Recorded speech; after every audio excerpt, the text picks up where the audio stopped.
On a Austin, Caroline, Morgane et Anne, qui vont vous parler de plusieurs sujets et à la fin, si vous avez d'autres questions, vous pouvez leur poser.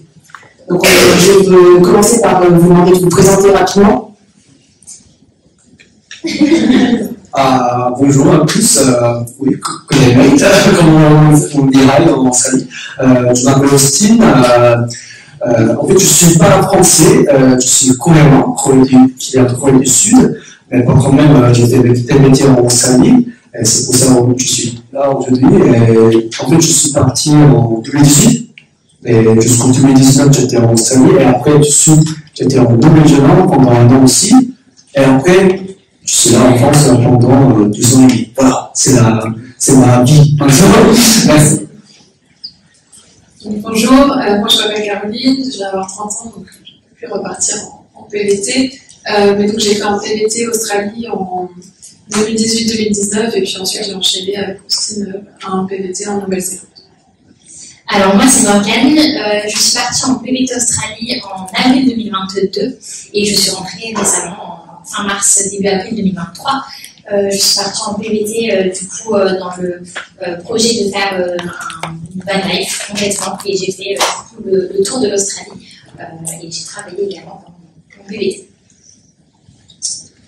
Moi c'est Anne, j'ai 27 ans, je suis partie en PVT Australie en 2017-2018 et moi l'Australie ça m'a permis de continuer à l'étranger. Après j'ai vécu 18 mois aux États-Unis, 18 mois au Panama et ça fait 2 ans que je vis en Belgique. Merci. Alors, la deuxième question, ça va être pourquoi vous avez eu envie de partir en PVT et surtout pourquoi l'Australie?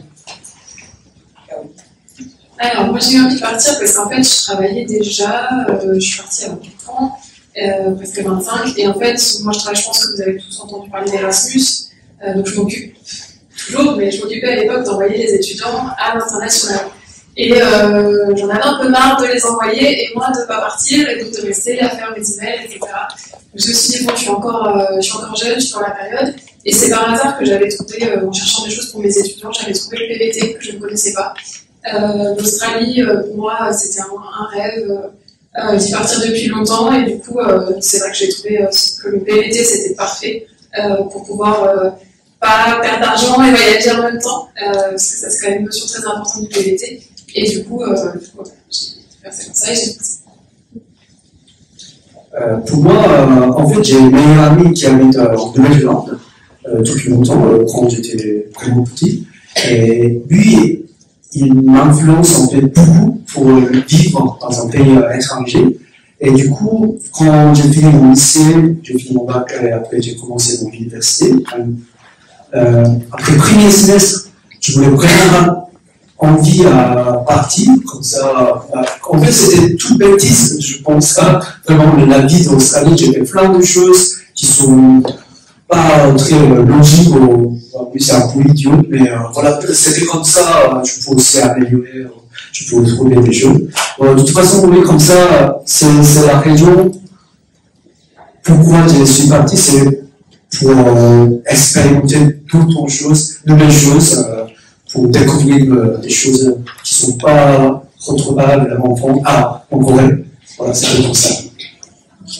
Alors moi de mon côté, je voulais partir, j'aimais voyager, donc j'avais envie de partir à la fin de mes études à l'étranger pour une durée plus ou moins déterminée.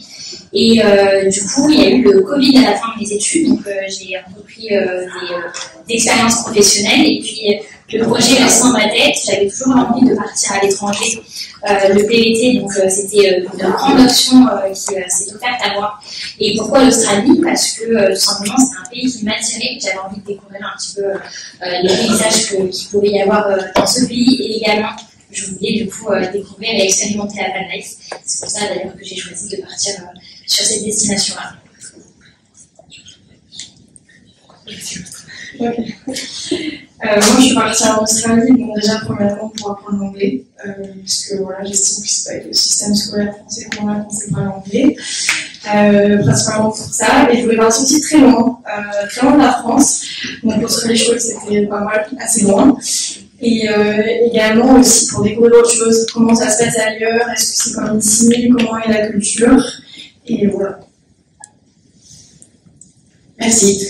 Alors maintenant, j'aimerais parler des premiers jours sur place. Quand vous êtes arrivé, qu'est-ce que vous avez ressenti? Est-ce qu'il y a eu un gros choc culturel? Est-ce que vous avez eu le mal du pays? Est-ce que, enfin, voilà. Qu'est-ce que vous avez ressenti les premières heures ou les premiers jours sur place? Qu'il faisait chaud. Moi, je suis arrivée le fin novembre, il faisait 38 degrés. J'avais mon backpack à la sortie de l'aéroport et donc je me suis dit, je ne vais pas pouvoir vivre ici. Très clairement, parce que ouais, ça tape, on le ressent vraiment. C'est la première chose. Et puis aussi, j'étais pas super bienvenue parce que le passage à l'aéroport a été compliqué, très très strict. Donc, je me suis dit, je ne vais jamais sortir de cet aéroport. Donc voilà, c'était plutôt ça. Et après, non, moi, j'ai dans un état très d'émerveillement. Je me promenais beaucoup à pied parce que l'Australie c'est grand, les villes sont grandes. Je suis arrivée à Brisbane, superbe ville, très chill, très côté australien comme ça. Et donc moi vraiment, j'avais mon petit rituel en fait. Je sortais de l'auberge de jeunesse, je mettais une musique vraiment d'ambiance à l'australienne et puis je marchais dans la rue et en fait, ouais, pour moi c'était une bonne vie quoi. Pour moi, en fait, avant d'aller en Australie, j'étais quand même fait le voyage de 1 mois en Nouvelle-Zélande grâce à mon ami. Et du coup, il n'avait pas grand choquant, mais quand même, par exemple, le fait qu'il conduit opposite comme nous, c'est un peu, voilà, un peu bizarre. Et aussi, même en tant que piéton, il faut vraiment regarder à gauche quand on traverse. Oui, ça peut arriver. Alors, on passe, et même moi, quand je conduis, parfois, je conduis pas tout fort. Je conduis autre sens, il n'y a pas de voiture, mais c'est un peu. Voilà, faire attention. Et après, sinon, ce que j'ai ça me choqué pendant le premier mois, c'était l'Australie ou même le Nouvelle-Zélande. Ils ont très carré, ils ont leur réglementaire et ils vont vraiment subir. Par exemple, chez moi, en Corée, par exemple, je suis habitué à prendre une bière, même ici aussi, mais avec des amis dans un bar ou dans un bar n'importe où, mais voilà. Et là-bas, du coup, j'ai acheté une bière avec des amis dans un magasin on dit beaucoup, le magasin pour exceptionnellement vendre les bières et tout ça. Je l'ai acheté et je lui ai demandé, parce que j'ai pas l'opener, et j'ai demandé, pouvez-vous les opener, ouvrir les boutiques? Et ils m'ont dit, blablabla, et c'était pour premier mois, donc je n'ai pas compris trop. Qu'est-ce que la vente? Et elle m'a dit après, c'est illégal. Apparemment, tu dois avoir plus à boire, mais avant les amendes, on le fait. Du coup, ok, il y a des choses vraiment. Voilà, c'était quelque chose comme ça qui me semble. Voilà. Alors moi personnellement, je suis arrivée post-Covid.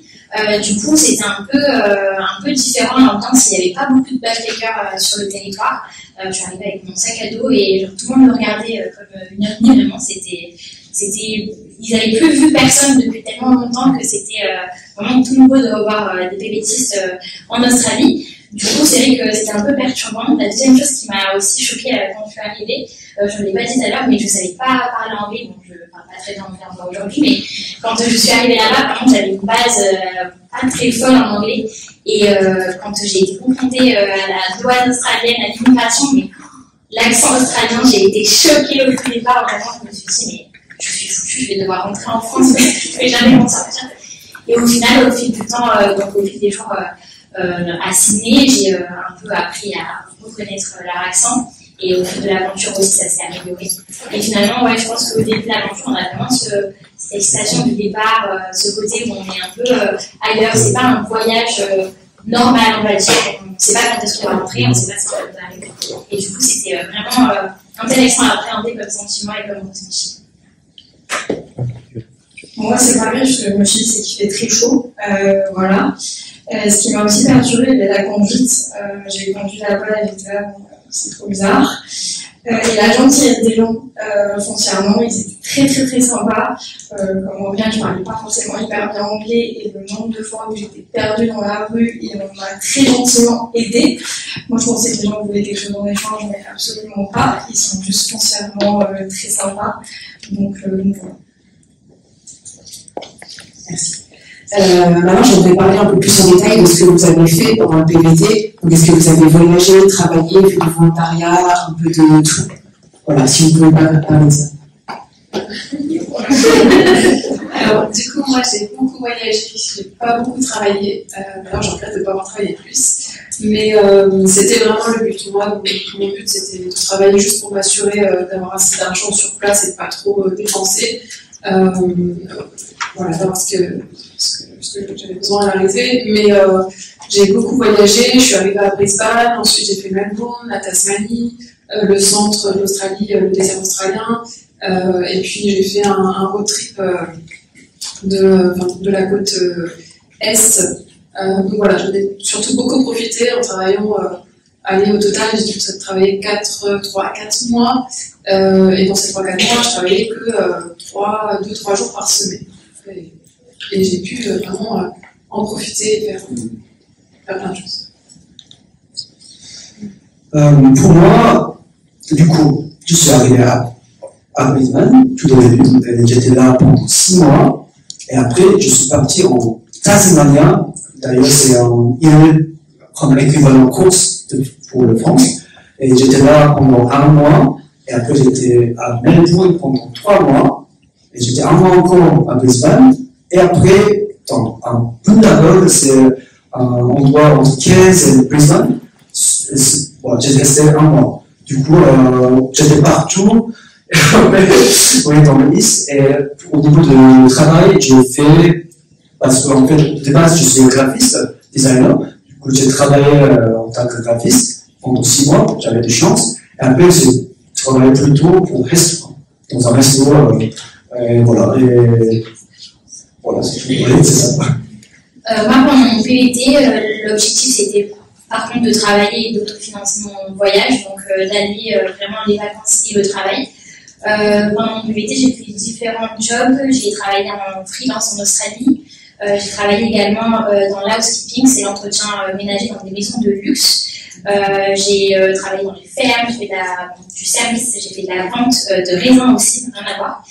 Et donc toutes ces périodes de travail ont été ponctuées aussi de road trip. J'ai commencé à Sydney, j'ai fait toute la côte est, je suis partie dans le désert, le nord, et ensuite j'ai fait la côte ouest. J'ai pris des vacances à Bali, parce qu'on fait bien prendre des vacances aussi. Et voilà, après j'ai continué au fur et à mesure, voilà, quand je suis arrivée sur la côte est, j'ai terminé mon road trip. J'ai pu travailler, financer mon road trip sur le désert, du coup, la côte ouest et ainsi de suite. Donc ça s'est plutôt bien goupillé dans mon cas. Moi, je suis arrivée sur Sydney, je suis restée 3 mois à peu près, j'ai un peu travaillé dans tout et n'importe quoi. Serveuse, dans les marchés, j'ai trié les cerises également. Après, en fait, dans ma tête, je me suis dit, mais je reste là 1 an, est-ce que je ne travaillerai pas dans mon domaine de métier? Et j'ai eu l'opportunité de travailler dans mon domaine de métier, du coup, j'ai bougé à Adélaïde. Donc, je suis partie 6 mois sur Adélaïde.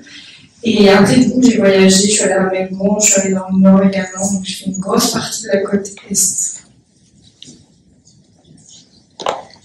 Pour rebondir là-dessus, du coup, si vous aviez un ou plusieurs meilleurs moments dans votre PVT, ce serait quoi? Bon courage. Ah, ok. Pour moi, je pense que pour rencontrer les gens et pour faire, comme je vous ai dit à bêtise, je n'étais pas criminel, mais voilà, pour rencontrer les gens tout le temps, pour aller sortir. Oui, et aussi pour. De base aussi, j'avais parlé anglais, niveau P1, et tout.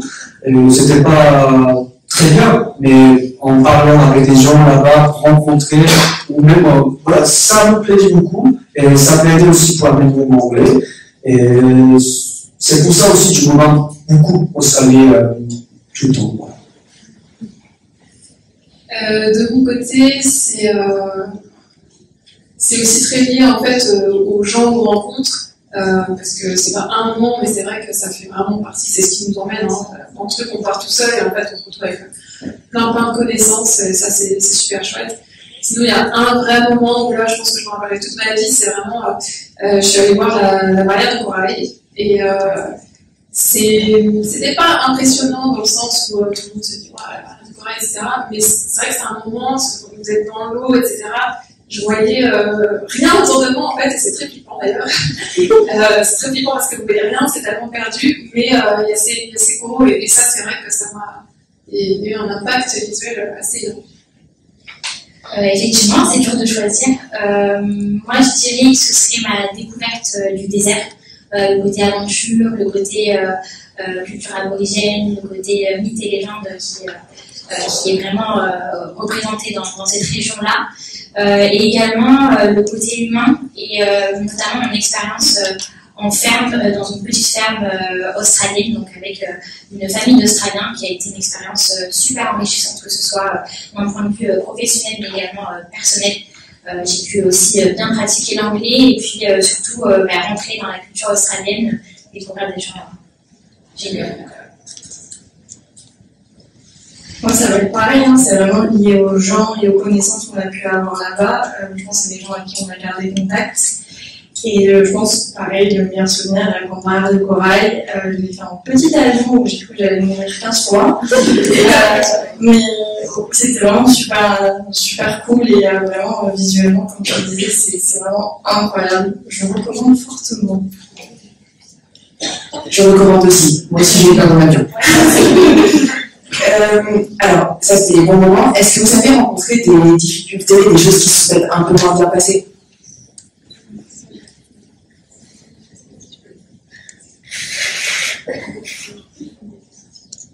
Ok, bon, je peux en parler. Oui, c'est sur la partie travail. C'est vrai qu'il y a beaucoup de PVTistes, beaucoup de backpackers, d'internationaux. Il y a un gros besoin de main-d'œuvre en Australie, mais du coup, c'est vrai qu'il y a quelques dérives, notamment par rapport au travail. Moi, je me suis fait avoir très clairement. Je suis arrivée dans un état d'esprit très. Je découvre et tout ça. Quand on commence à chercher un peu du travail, c'était surtout des petits boulots, c'est vrai, hein, c'est pas forcément dans notre cœur de métier. Et moi, j'ai trouvé un boulot qui était très sympa, mais que très naïvement, je n'avais pas de contrat. Et ça, alors qu'en France, ça ne me serait jamais venu à l'idée de passer des contrats. Là, je voyais que autour de moi, il y en a plein qui n'avaient pas de contrat, et du coup, ça ne me posait pas de problème. À un moment donné, on a fini par me dire, tu sais que c'est pas du tout légal ce que tu fais. Et voilà, et c'est vrai que du coup, quand je me suis dit, oui, c'est vrai, c'est complètement stupide. Donc, j'ai juste arrêté. Mais voilà, c'est vrai que ça aurait pu me causer des problèmes, mais en fait, on se rend pas compte parce qu'il y a beaucoup de dérives autour de ça sur place. Donc, faites attention. Moi, j'ai deux choses à dire. Le premier, c'est par rapport à la voiture. En fait, je vais acheter 2 voitures en Australie. Et de première voiture en Australie, qui était aussi ma première voiture dans moi personnellement. Et du coup, je l'ai trouvé comme vous le comprendre ici. Je l'ai voir et je rencontrais des gens. Oui, ça m'intéresse, c'est tout ça. Voilà, du coup, je l'ai payé, etc. Et j'ai fait toutes les procédures et tout ça. Je l'ai bien utilisé, mais quand je conduis plus que 100 km/h, il était un peu pas trop, mais ok, c'est bizarre. Et c'est le moment pour vendre. Et voilà, il y a un problème d'engine. Je n'ai pas perdu énormément d'argent, mais voilà, quand même, j'ai perdu quelques argent. Du coup, je vous conseille, j'ai déjà parlé avec des gens. Il y a un site qui s'appelle Mobile Inspector, du coup, inspecteur mobile. Du coup, si vous êtes par exemple à Sydney, vous tapez sur Google Mobile Inspector Sydney, et il y aura plein de gens qui font ça, et ça coûte probablement 70 € pour le faire. Et en gros, vous cherchez la voiture dans le bon plan, Facebook, etc. Et quand vous allez faire rendez-vous avec le propriétaire, vous accompagnez avec le mobile inspector qui est en fait le mécanicien de la voiture. Du coup, il va accompagner avec vous et il va tout vérifier l'engine, le pneu, tous les choses très importantes. Et comme ça, vous n'allez pas acheter, vous n'allez pas arnaquer des biens et tout ça. Du coup, ça c'est très important parce que j'étais un peu triste, c'est très important. Et deuxième, je pense que vous connaissez très bien, mais il vous fait vraiment beaucoup de courage là-bas. Parce que, en fait, quand j'étais très jeune, je ne savais pas trop pour bouger comme elle ou comme tout le monde. Du coup, je l'ai fait en voyagement, mais en Australie, j'ai moins voyagé, du coup, c'est un peu moins bien. C'est dommage, voilà. Du coup, quand vous avez le temps, vraiment prendre votre temps et pour aller n'importe où, chercher bien, voir avec des gens. Oui, je pense que ça sera très bien. Moi, au niveau des mauvaises expériences, j'en vois deux, c'est lié justement au véhicule. Quand j'ai acheté un van vers la fin de mon PVT, j'ai ma boîte de vitesse qui a lâché et du coup, il roulait encore davantage, mais il fallait la changer, donc ça m'a coûté 5 000 $. Donc ça fait mal sur un budget voyage. Donc du coup, c'était très dur, j'ai beaucoup pleuré. Mais je pense que c'est normal. Et au final, au bout de quelques jours, ça allait mieux. Quand de toute façon, le diamant était passé, donc c'était un peu un moment difficile. Et il y en a eu un autre, mais c'est difficile d'expliquer. En gros, quand on travaille en ferme, en tout cas moi personnellement, j'ai travaillé en ferme aussi de cerises. Je suis restée toute la durée de la saison, un mois, un peu plus d'un mois, même un mois et demi. Et j'étais un peu en picking, un peu en packing, et à un moment, je sais pas, physiquement, mentalement, ça allait plus du tout. Toute la journée, c'est la même tâche, il y a un peu une pression des fermiers, etc. En tout cas, dans cette entreprise-là. Et un jour, je me suis retrouvée au-dessus de mon échelle et je commençais à pleurer quand j'arrivais plus à piquer les cerises. J'étais là, mais c'est ça mon PVT et tout. Et en fait, je me suis dit, mais il faut se reprendre, c'est aussi ça le jeu, c'est de travailler, c'est de aussi des fois avoir des moments, passer par des moments difficiles pour avoir ensuite des bonnes expériences. Et au final, la journée s'est très bien passée et justement, j'ai rencontré des bonnes personnes qui, dans les fermes, on s'entraide beaucoup. Et donc, ce soutien-là a été essentiel pour pouvoir continuer la saison et le picking de cerises. Du coup, pour ma part, ça rejoint toi aussi évidemment sur les contrats, c'est-à-dire qu'en restauration, moi j'ai fait plusieurs essais dans plusieurs restaurants et en fait ils font ça tous les jours. Ils envoient des gens pour faire des essais et en fait c'est comme ça qu'ils font tourner la boîte. En fait ils ne payent pas. Donc voilà, ça c'était sympa. Et après pareil, dans le truc quand moi j'ai fait le triage de cerises, je me suis retrouvée face à des gens, j'ai bossé 3 semaines pour eux et j'ai été payée une misère. Donc vraiment faire attention, se renseigner et le bouche à oreille aussi, vraiment je trouve que c'est vachement important, surtout là-bas. Et voilà. Et signer des contrats. J'aurais peut-être dû faire l'inverse, c'est-à-dire d'abord le pire et ensuite le meilleur. Mais bon, retenez le meilleur d'avance. Ensuite, je voulais vous demander si ça vous a apporté cette expérience avec le recul que vous avez. Qu'est-ce que ça vous a apporté humainement, même de façon très pratique, peut-être au niveau de l'anglais, etc. Alors moi, ça m'a apporté un conjoint. Tout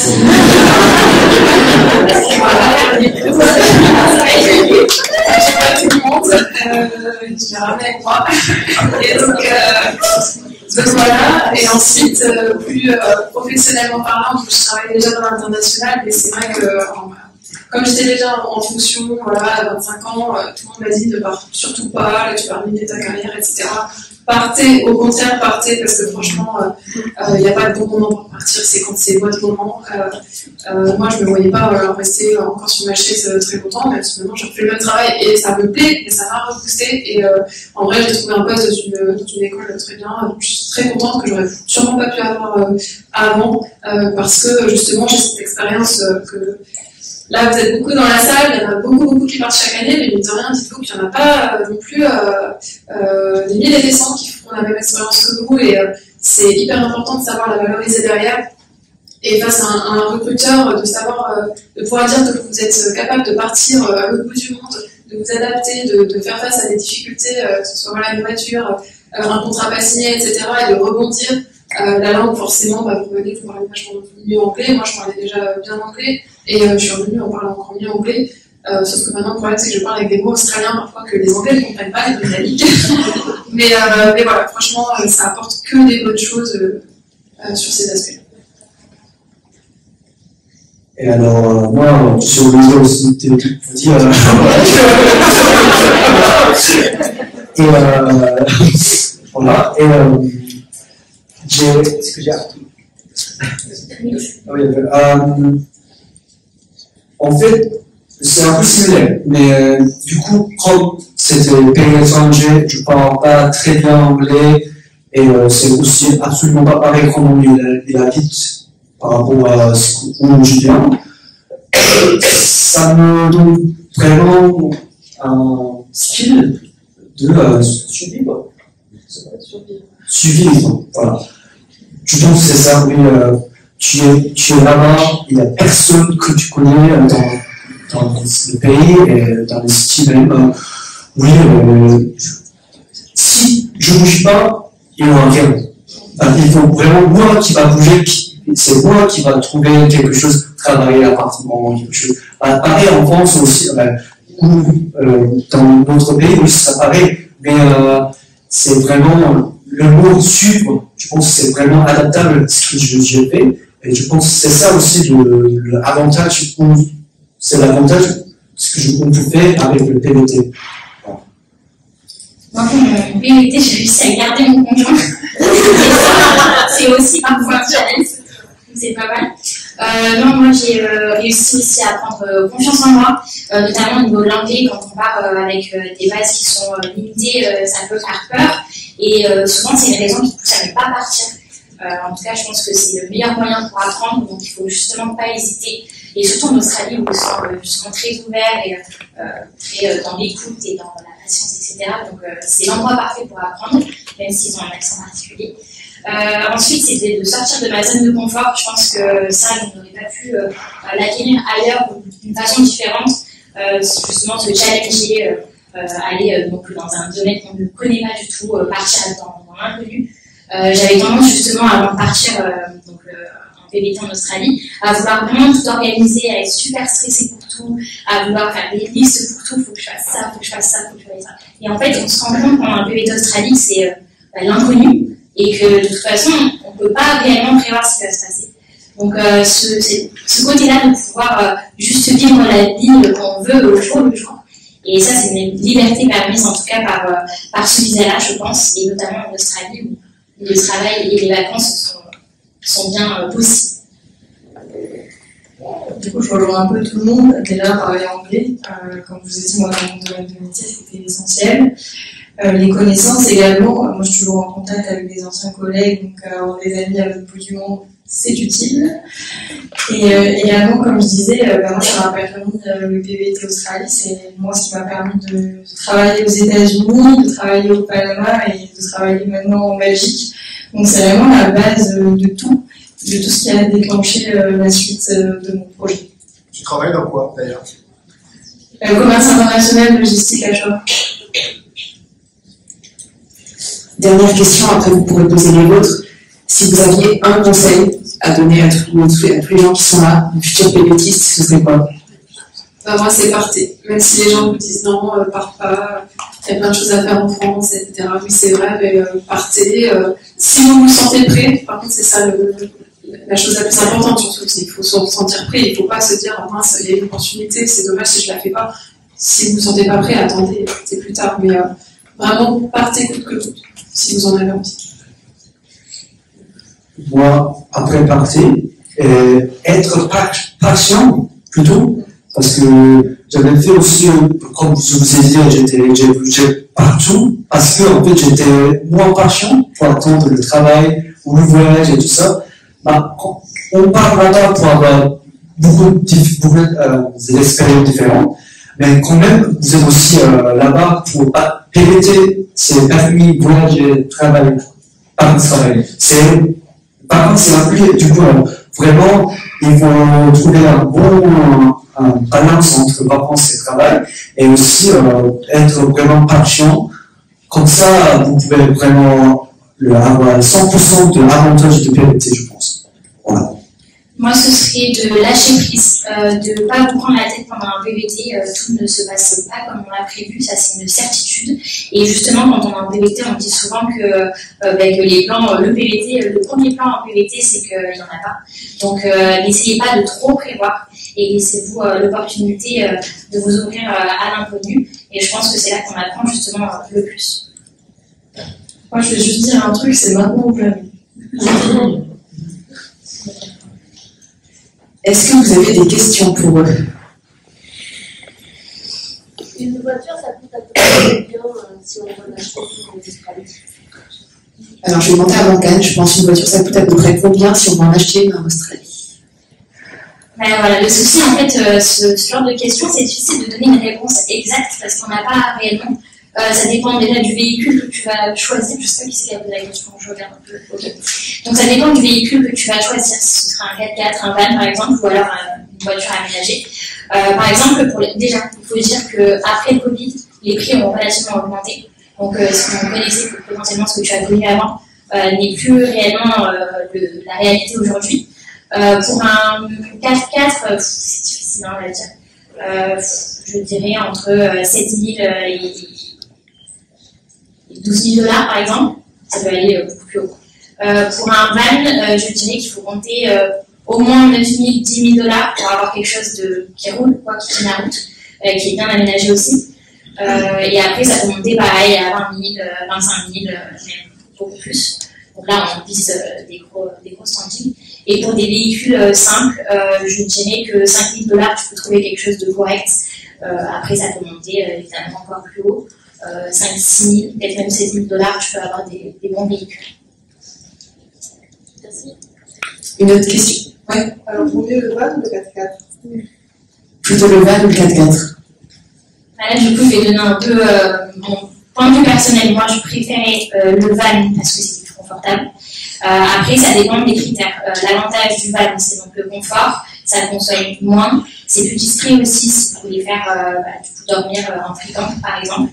L'avantage du 4x4, c'est que ça permet de faire du hors-piste, donc d'accéder à des endroits où on n'a pas forcément accès en van. L'inconvénient, je pense que le principal inconvénient, c'est le confort. Généralement, les tentes de souris, tentes de toit, etc., c'est bien, c'est pratique, mais dès qu'il y a du vent, dès qu'il y a de la pluie, c'est un peu moins confortable qu'un van. Pour cuisiner, tout ça, c'est une autre organisation. La van life, c'est beaucoup plus simple, on va dire. Et ça consomme un peu plus. Ça consomme plus. Donc ça coûte plus cher. Après, c'est plus d'aventure, plus de liberté potentielle. Donc c'est à vous de déterminer par rapport à vos critères. Et après, les 4x4, par exemple, si vous êtes auto extrême, si c'est le cas, oui, évidemment, c'est très très bon choix. Et sinon, oui, il y aura plutôt un bed qui va être utile. Et donc, voilà. Et aussi, surtout par rapport à la voiture, ne faites pas peur que pour y aller à une voiture qui a le mileage de 150 000 km, parce que c'est assez normal, parce que le territoire, c'est vraiment énorme là-bas en Australie. Du coup, oui, ne faites pas peur pour voir la voiture comme ça, pour acheter. Oui. Comment avez-vous fait pour gérer la distance avec votre famille et comment eux ont-ils digéré le fait que vous soyez en Australie aussi longtemps? Alors, comment gérer la distance avec la famille et comment eux gérer de leur côté? Alors, compliqué. Moi, ma mère, elle a un freak-out complètement. Elle m'a dit, what the fuck, tu veux partir en Australie, je sais pas combien de kilomètres de moi, c'est hors de question. T'as pas le choix. J'ai fait quand même. Donc voilà. Et alors, ça peut être compliqué, surtout avec le décalage horaire qui est de 10 à 11 heures, ça dépend où vous vous situez. Mais bon, maintenant, il y a les téléphones, il y a WhatsApp, donc franchement, c'est tellement plus facile qu'avant. Donc, tu peux toujours entretenir le lien avec ta famille ou même avec tes amis. Voilà, il suffit juste de garder le lien avec eux, tout simplement. Oui, moi, pour rajouter, c'est vrai que je le disais tout à l'heure, moi, ça a été assez compliqué parce que je m'entends bien avec ma famille de base, mais ils n'ont pas du tout compris le choix de vie, le projet. Donc, maintenir le lien, c'est vrai que maintenant, c'est tout à fait possible. En fait, ça a été beaucoup plus simple une fois sur place, quand ils ont vu qu'il ne m'arrivait rien, que tout allait bien, que j'étais heureuse. C'est là qu'ils ont commencé à se dire, bah, en fait, oui, finalement, pourquoi pas. Et maintenant, quand j'en parle, quand je dis oui, vous ne m'avez pas soutenu, c'est oh, mais n'importe quoi, on avait juste peur, etc. Je pense que c'est très important de discuter avec sa famille, ses amis avant le départ aussi. Moi, je pense que je me suis mal prise, c'était je pars et puis tant pis. Alors que j'aurais peut-être dû plus expliquer, plus leur dire que ça allait aller, les rassurer. Donc ça c'est très important, mais ouais, après je pense que je vais dire un truc que j'ai pas compris ce que je vais dire. Donc voilà, l'essentiel peut-être communiquer beaucoup avec eux pour les rassurer. Oui, dans votre expérience personnelle, l'attente moyenne entre deux jobs, c'était combien de temps à peu près pour trouver un travail? Alors combien de temps d'attente environ entre deux jobs? Combien de temps pour trouver un travail, pour décrocher un emploi?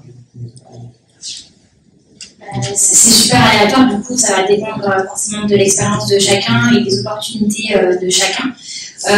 Mais en fait, à partir du moment où on cherche, qu'on est motivé, qu'on a la possibilité de travailler, qu'on est disponible, ça arrive très fréquemment qu'on dépose un CV par exemple dans un restaurant et que le service du soir, on est déjà en essai et que le lendemain on est embauché. Ça m'est personnellement arrivé. Après, c'est aléatoire. Ou sinon, oui, par exemple pour moi, en ville, c'était assez rapide, une semaine et demie, normalement. Mais sinon, parce que c'était pour le restaurant, mais sinon, j'ai travaillé pour. En fait, c'était la région pour Tasmania. En fait, j'étais là, j'ai postulé plein de femmes, et je suis attendu, mais ça durait 12 semaines et demie pour avoir une réponse. Mais comme je vous ai dit, j'étais pas patient. Du coup, j'ai abandonné cette opportunité, mais ça peut arriver. Du coup, il faut attendre patiemment, et aussi, eux, par exemple, si il reste sur votre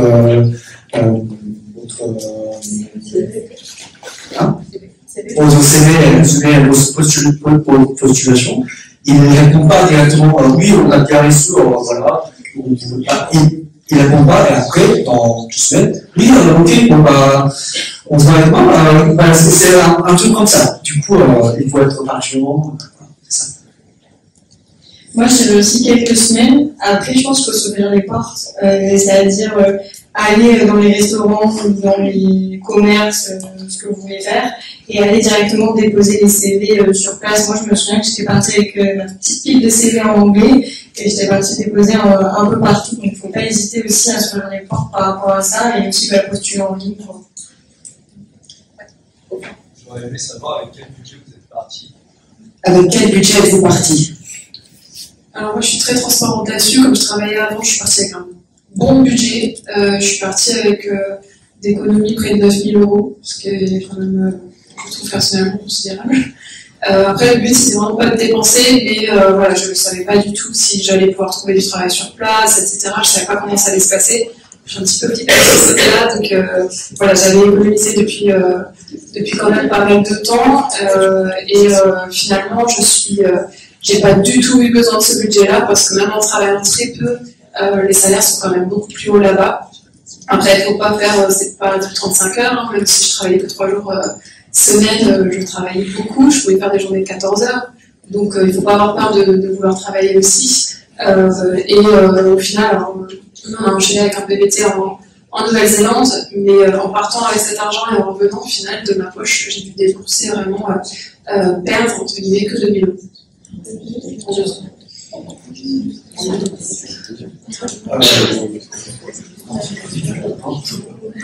Moi, j'ai pris en euros, je pense que c'est plutôt 1200, 500, quelque chose comme ça. C'est l'argent que j'ai vraiment pris avec moi pour mettre le banque australien. Du coup, j'avais des argents au cas où dans un problème, comme ça, si j'ai besoin, je peux retirer. Mais au final, j'avais pas besoin. Je pouvais trouver le travail et tout ça. Du coup, oui, c'était 1500, 300, quelque chose comme ça. Mais par contre, n'oubliez pas que, comme elle disait, oui, le prix s'est augmenté beaucoup. C'était le cas de 2018. Du coup, peut-être c'est fini. Moi, personnellement, je suis partie avec 10 000 € de côté. Pareil, même chose, j'avais pas vocation à tout dépenser à mon arrivée ou pendant mon PVT. Du coup, j'ai investi au départ entre les dépenses, l'achat du van, mon mois de vie à Sydney, j'ai dépensé environ 6 000 à 7 000 € et que j'ai investi. Et en fait, à la fin de mon PVT, quand j'ai revendu le van, etc., je suis rentrée avec plus d'argent qu'au départ. Donc, je suis rentrée avec 15 000 € en travaillant 6 mois de vacances. Et ça, si je peux me permettre de dire, justement, moi j'ai regretté en fait de ne pas avoir assez travaillé. Parce que si vous jouez bien, vous pouvez rentrer avec plus que ce que vous êtes parti. En fait, tu disais justement que tu n'avais pas beaucoup travaillé, mais moi pareil, j'ai pas travaillé énormément. En fait, c'était des courtes périodes. Mais généralement, je travaillais énormément d'heures par semaine pour justement gagner au maximum d'argent sur des très courtes périodes et partir le plus possible en road trip. Et à la fin de mon voyage, quand j'ai vendu le van, du coup, donc j'ai récupéré mon argent. Et j'étais toujours employée, donc en fait, je pensais pas vendre aussi vite mon véhicule. Donc je suis restée dans la ferme dans laquelle j'étais, j'avais quasiment plus de dépenses. Mon van, c'était revenu, donc l'argent investi, c'était bon. Donc le budget était au top et puis j'ai continué à travailler, donc forcément ça a continué d'augmenter. À savoir que je suis partie avec mon copain, donc on avait quasiment le même budget, chacun 10 000 euros. On ne voulait pas investir évidemment comme je l'ai dit tout à l'heure, et lui aussi rentrait avec 5 000 euros de plus. En plus, ça, par exemple, pour moi, en Australie, je pars et voilà, je suis arrivé en Australie comme ça. Et quand je pars, j'étais déjà bon. Allez, plus moins euros. Mais par contre, en Nouvelle-Zélande, j'ai fait, comme toi, j'ai travaillé vraiment comme CDI là-bas. Et voilà, j'ai travaillé. Et du coup, j'ai au final presque 8 000 euros. Bah oui, puis j'ai plus que 10 000. Enfin, oui, ça peut être aussi possible. Moi, je l'ai connu pauvre.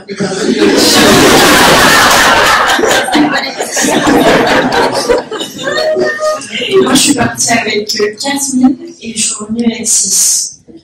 Donc, pas trop dépenser, mais pas attention. Mais il faut profiter aussi, non? Mais du coup, ça veut dire que vous n'avez pas tant, vous avez géré en fait votre budget, c'est ça? C'est que vos dépenses, vous avez fait en sorte de ne pas trop dépenser. Ouais. Mais vous évitez d'avoir. Comment on gère son budget? C'est ça votre question? Oui. C'est ça? Ouais, je sais pas. Moi, dans ma tête, c'est en mode je gagne tant, je mets tant de côté et je vis avec tant. Enfin, je divise en fait. Mais moi, c'est comme ça. C'est personnel, hein, c'est comme ça que je fonctionne. Même à l'heure actuelle, je veux rester comme ça. Parce que sinon, après, il y a des frustrations et ça sert à rien. Exactement. Non, mais oui, il faut profiter parce qu'ils ont. Mais vous avez travaillé dans quoi aussi? Moi? Oui. Mais moi, au début, j'ai fait restauration, triage de cerises.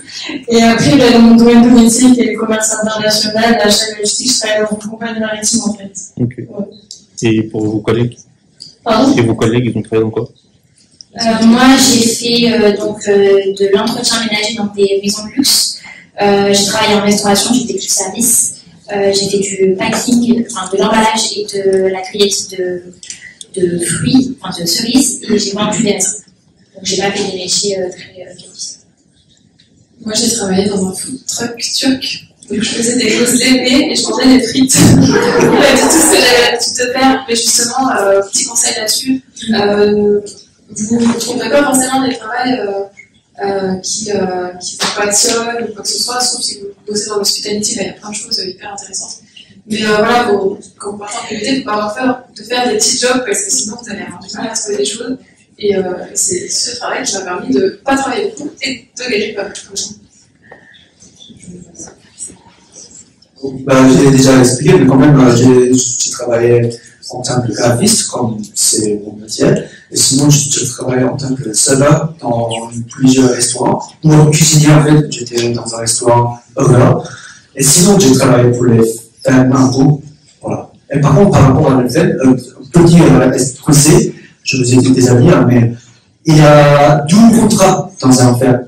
Soit vous payez par heure, ou soit vous payez par sou. Et moi, j'étais par sou. Et normalement, il y a plusieurs opportunités pour travailler par sou. Mais je vous conseille, au final, c'est votre choix, mais je vous conseille de ne pas faire par sou. Parce que ça, c'est pas possible. Justement, je vais rebondir sur ça. En fait, maintenant, justement, l'Australie a décidé d'encadrer un petit peu ce paiement au rendement. Avant, il y avait deux possibilités, comme tu disais, soit être payé à l'heure, soit au rendement. Et c'est pas forcément bien, entre guillemets, pour les PVT qui n'avaient pas l'habitude de faire genre du picking. Et donc maintenant, l'Australie oblige aux employeurs, aux fermiers, d'imposer un salaire donc minimum légal. Donc en dessous de ça, vous, en fait, dès que vous arrivez en ferme, vous savez combien vous allez payer, combien vous allez gagner au cours de votre aventure professionnelle. Et du coup, vous pouvez potentiellement gagner plus parce que le rendement reste si vous avez des bonnes performances et si vous restez toute la saison, par exemple, potentiellement, vous pouvez gagner plus d'argent. Alors, je suis désolée, je vois que vous avez des questions, on va devoir arrêter là. Il y a d'autres conférences après. Par contre, vous pouvez venir voir les anciens PVT sur le stand, vous pouvez venir les voir. Et là, il y a une visite guidée de l'art aborigène qui va commencer dans 5 minutes, si vous voulez, puis une demi-heure, ça va vous présenter un peu les œuvres qui sont exposées.